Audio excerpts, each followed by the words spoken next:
Hey, welcome to week 5, perspective. This week we're going to be working on the perspective of an aerial view into a koi pond. So let's get started.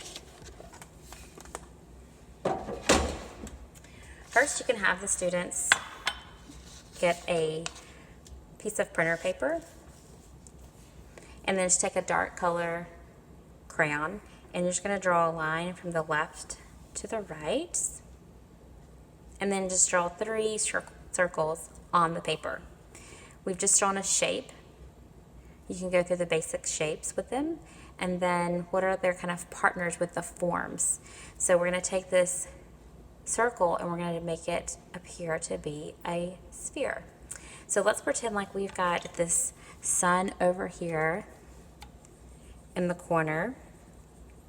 You don't have to do this with a student, but just to kind of give them a reminder. And our sun should not be big. Just it's a little something to remind us that the sun's over here. So the sun's shining so bright on our circles over here, but they're so dark on the other side. And so we're just going to color in the part that is furthest away from the sun. And then we're going to use a medium pressure.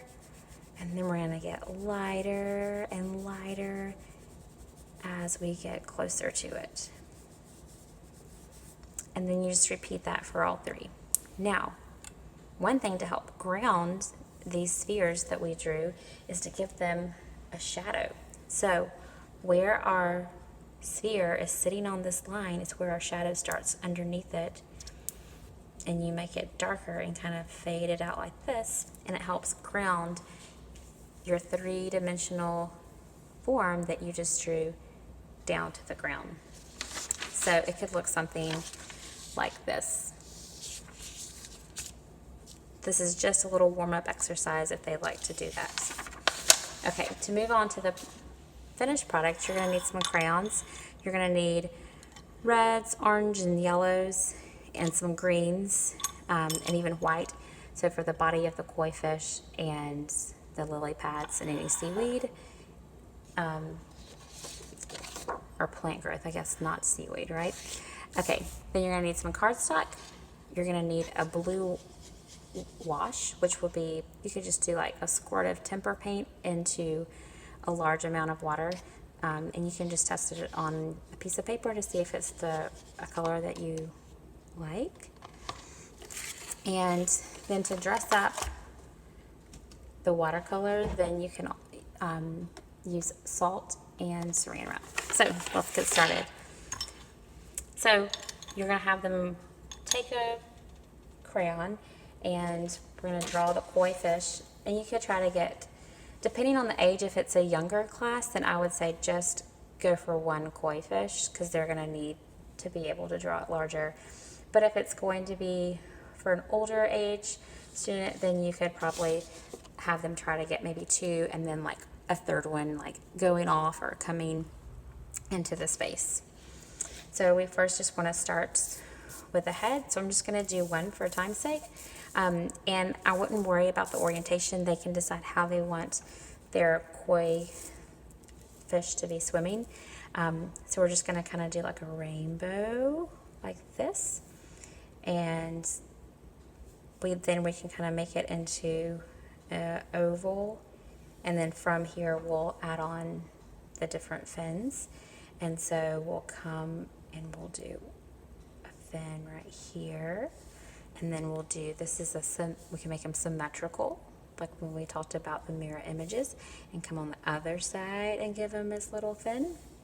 And then we're going to give him his tail now, coming toward the back. And we're going to swoop back. And you can kind of do like the letter, I guess like a mountain, you could say. Something just to kind of guide them. And then swoop it back like that. So now you've got the outline of your koi fish. And you could pull up some pictures of different koi fish to look at different patterns and colors that they have. So now you're going to color it in, but you've got some that might be completely orange, or maybe they've got a light orange and dark orange. There's some that have white, there's some that have black spots. So then you're going to have the student fill all of that in. And you could also make this top part here, their top fin, darker since it's going to be closer to you, just to make it stand out. So then you just have the student stay within these lines and color it. And you want them to use a heavy hand, but it doesn't matter, like you're mixing these colors up. It's okay if some white shows through. You can use the white on there. We can't see it, but then we can work around it and it's going to show up later when we do our watercolor wash over it. So just give them freedom and creating different patterns on their koi fish, mixing the different oranges. Let's see, what else do I have here? My white's right there, so I'm going to kind of jump around it.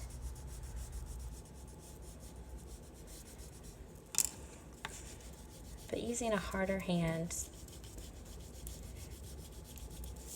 And if they start to have a lot of white, I would encourage them to come back and try to fill that in.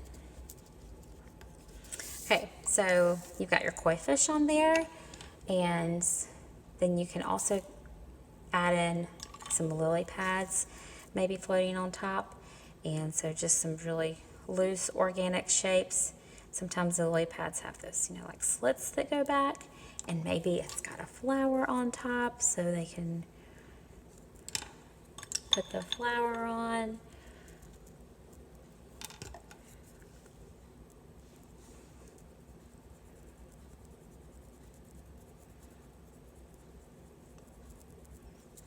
And then we'll color this in. Okay, so you get the idea. So you've got your koi fish, you've got your lily pad. If you want to put in like some grasses growing, you could do that. Maybe it's going underneath the fish. You can talk about the overlapping. So this is giving that perspective that the fish is swimming on top of this grass here. But then you could maybe draw a lily pad over him. Okay, so you could continue filling it in with some more grasses. I wouldn't let them get too carried away because you are going to paint on top of it. All right, so next then we're gonna put the crayons away, and then you're gonna get your watercolor wash, and you want to have some scrap pieces of saran wrap handy if you'd like to use those, and I'll show you the effect, and some salt. So you can get your paints, and then you're just going to go over your painting, and it's okay that there's like water, that the paint's like sitting on there. You know, instruct the student, don't pick it up, we're gonna finish, we're gonna get all the paint on there. And this is fairly quick. You can get a larger brush, make sure it goes fast enough. So now we can see that the fish is underneath the water because we've got the water on top of them. And then the two different effects you can use are the salt, which we had done in the abstract, and then also the saran wrap makes a pretty cool effect. You know, make sure that you're putting it where there's some water kind of standing, and then you just take it and press it down onto the paper. And you could even do salt and the saran wrap in the same place. Okay, so then you let this dry. So hopefully your art period might be toward the beginning of your day. And then after it dries, then you can take off your saran wrap, shake off the salt, and then to really make these pop is when you bring in the Sharpie. So that's what it would kind of look like at the end. And then after it dries, then you come back and you outline your koi fish. You put eyes on them and give them his little whiskers, and then you can outline that top fin right there. And then don't worry about the details of the grasses and the lily pads. You want to really kind of just emphasize the fish in this one. You can see here, there was actually two different blues. So you could have two different blues and just kind of swish them together on there. This is where some saran wrap was, and this is where some salt was. So it just kind of gives you some different dimension on there. And then this was an example that my